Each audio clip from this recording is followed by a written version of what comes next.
Other people who are not here and calling them names, like regrettably my good friend Honorable Ichungwah called Honorable Raila an urban terrorist.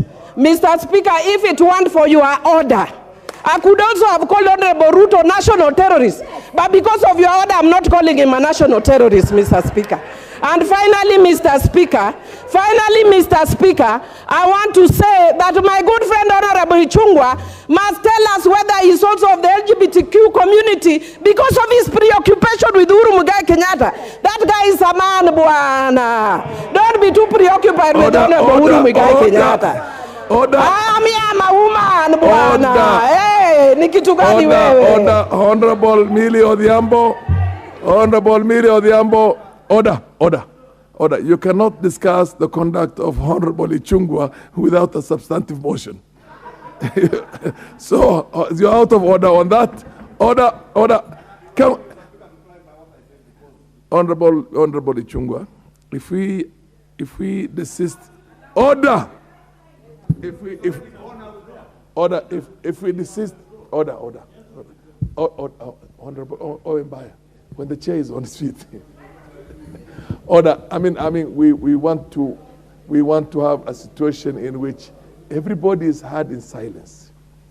Whether you don't like it, whether it's outrageous, whatever it is, unless it's absolutely out of the order, or the orderly running of the business of the house, just wait. When you get your moment, rebut. You know what I mean? You get your moment, you can then say the counter and give your counter argument. But if you keep on saying order, point of order, Millie. Can we have the next speaker, Honorable Kalasinga? Order. Are you on a point of order, Mohammed Ali? Is it absolutely necessary? Okay, proceed, Honorable Ichungwah.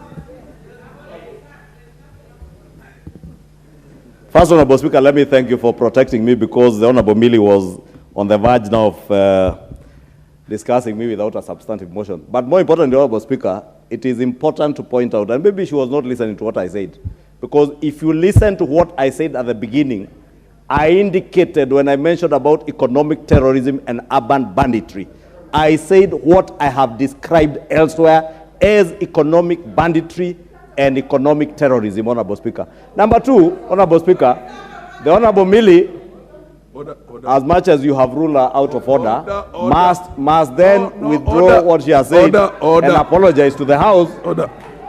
Because Majority Leader, you made your point. Honorable Mr. Speaker, my friend Honorable Millie, we want to Kimbiana inside here. Please, let us not Kimbiana out there. And we are here. Order,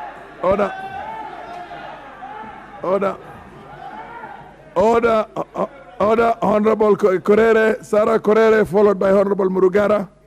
Millie Odhiambo, Mheshimiwa, followed by the Mheshimiwa Kalasinga. Thank you, Mr. Speaker, for giving me this opportunity. Mr. Speaker, let me take this opportunity to send my condolences to the family of William Mayange, who was killed in Maneno. Mr. Speaker, even as we speak in this house, there is a family that is grieving, and you can never recover a lost child. So I just want to say pole to the family of William for the loss, unnecessary loss of a youthful life. Mr. Speaker, I want to say that Article 1 of the Constitution of Kenya says all sovereign power belongs to the people of Kenya and shall be exercised only in accordance with the Constitution. And Article 1(2) says the people may exercise their sovereign power either directly or through elected representative. And Mr. Speaker, one of the members who was speaking, my dear friend who I interrupted as she was speaking, was saying that we speak here and we should not speak outside and we should not let our representatives speak. I want to educate her that Article 1(2) of the Constitution gives that right, that we can exercise our mandate directly. And when we demonstrate, we are exercising it directly. So we cannot be having tyranny in the house. We can also have tyranny outside the house. Mr. Speaker, I also just want to say that Article 37, and I want to agree with members across the divide, and I want to thank Honorable Muya for speaking very soberly. and saying that Article 37 allows for picketing and peaceful picketing. And I want to say both our side and their side are saying the same language. Let us have picketing which is allowed under Article 37 with no condition, because the Constitution does not give condition except peaceable picketing. And Mr. Speaker, in peaceable picketing, the mandate lies with the police. The citizen of Kenya does not have arms. Mr. Speaker, those who maintain peace and order are the police. Mr. Speaker, I also want to say that those who are killed, as we have heard from the boy who was killed in Maneno, was killed by the police. And I also want to add that when the business community restrained from doing their business, they restrained from doing their business because of fear-mongering by people like my good friend, who I don't want to mention lest he can stay a point of order. Mr. Speaker, I want to say that those who close their businesses close because of fear-mongering. And we know my friend who does fear-mongering.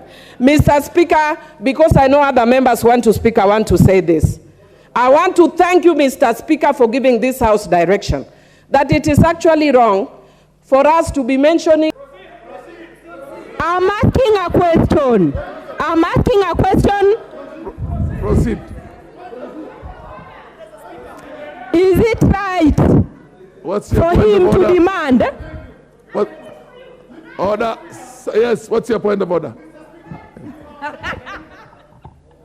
Yeah. You have just ruled a while ago that we should not actually be able to talk of somebody who cannot defend himself in this House. It is not even 5 minutes ago, Mr. Speaker, when you said that. So what is the honorable member implying? Are they on politics of vengeance, or they are there here to prosecute serious matters, Mr. Honorable Sioi, proceed. Thank you. My question was, I don't think it is right for us to say that we want the cost of unga to be at 70 when we planted using fertilizer that it is at 7,000 shillings. Another point, and that was during the handshake. Another point I want to bring across is the members of parliament were elected to come and defend or speak on behalf of the constituencies. Why are we involving our electorates to go to the streets when you are here and you are not fighting for them, you are not fighting for the cost of living to be low? Because I've not seen anybody bring a motion. It is today that I saw Honorable Kagiri coming up with a motion stating that we have to ensure that the cost of electricity goes low because of the cost of living.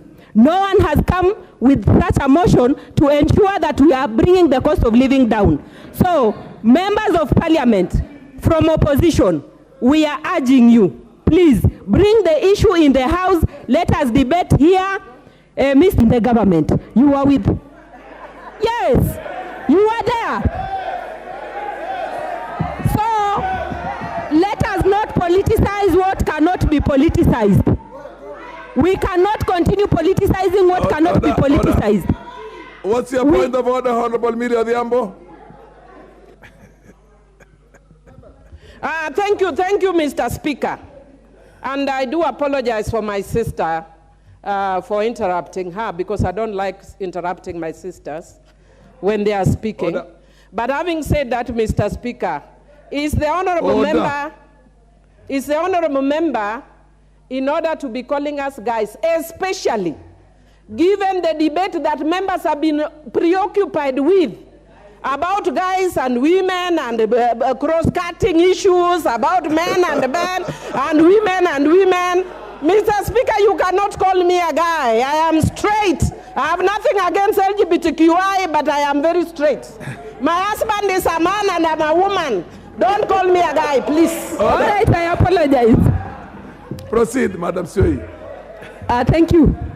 So, what I was trying to put across is that the price was raised during the 12th Parliament, and we have to continue until we finish the maize that we planted with high cost. That is one.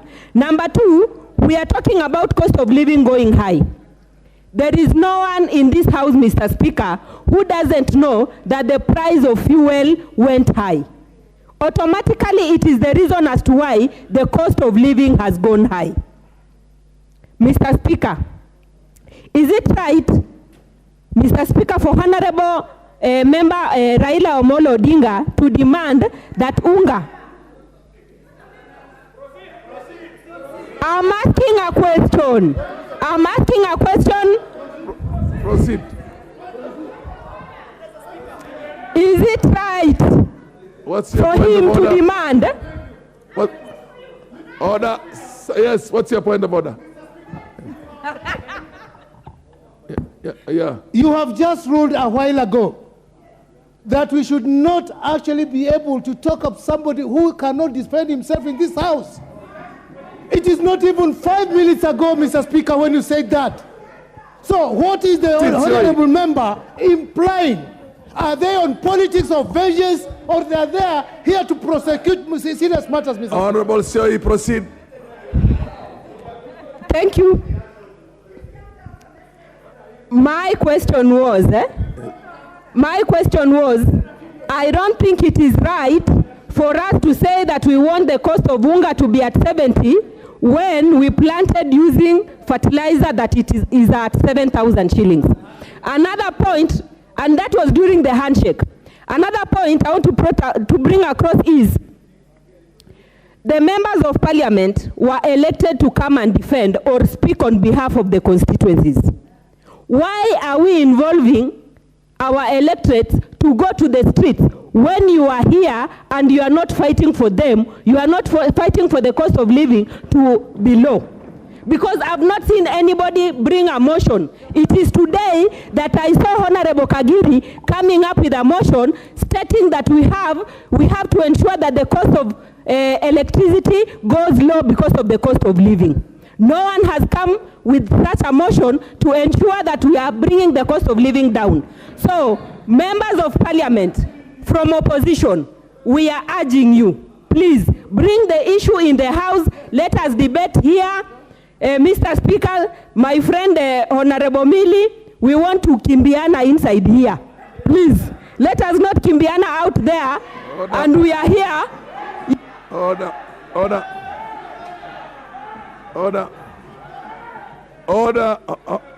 Honorable Korere, Sarah Korere, followed by Honorable Murugara.